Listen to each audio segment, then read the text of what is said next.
Hey everyone, Devin from Atlassian, if you remember from before, and given 5 to 7 minutes, I figured I would tell you all about one big decision that Atlassian made that really helped us to scale our culture as we went from a couple of hundred people to a couple of thousand people.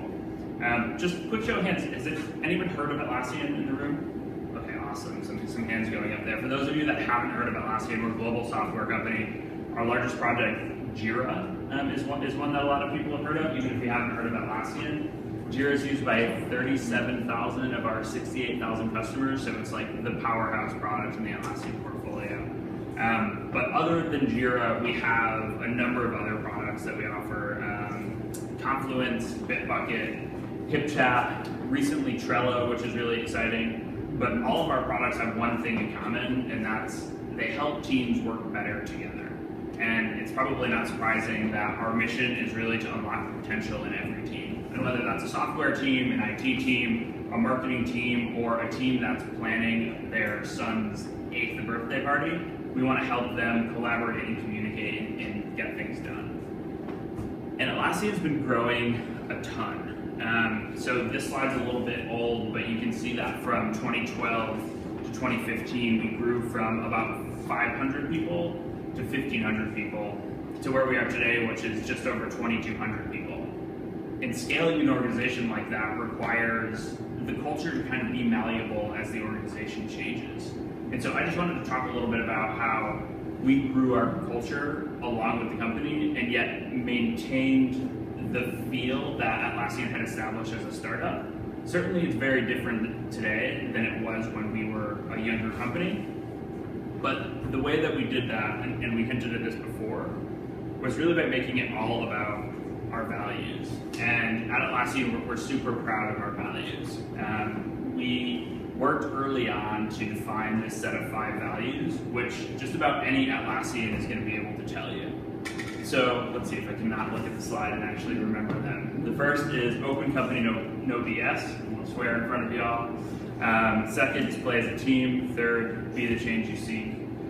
4, build heart and balance. And then 5, don't act the customer.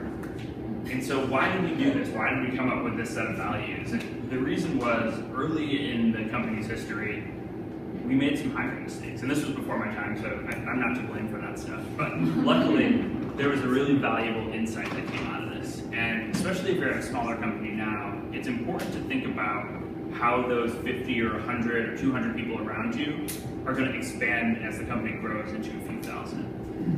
You're no longer going to be able to know everybody in the same company. The thing that you need to ensure yourself of is that you're all working off a shared set of values. And this shared set of values is really going to help you be on the same page as you're making decisions, whether that's a decision about which new HR technology to bring into your organization or where to go after lunch for drinks. Like, there's a lot of, not after lunch, I mean after dinner. Don't get me wrong, we're not doing that. But honestly, like, these are things to take into account. How are you going to play as a team when your team is made up of different people with different priorities? These are things that go through the minds of Atlassians, and so I would give everybody in the room a challenge. If you ever meet anybody else from Atlassian, ask them what their favorite value is and why. And everybody's going to have an answer to that question, and I think that's one of the things that makes our culture really special, honestly. I've worked at a couple of other large multinational companies, and I couldn't tell you a single one of their values.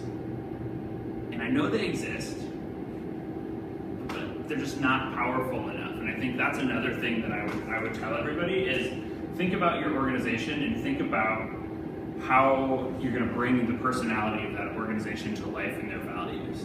Too often these things end up on a poster in an HR conference room and nobody ever recalls them afterward. And I think that's the real bummer. You've got the HR team that sort of knows these things are tried and true, and yet the larger organization isn't living them, they aren't believing them. And all of a sudden, the HR team doesn't understand why everybody else isn't on the same page.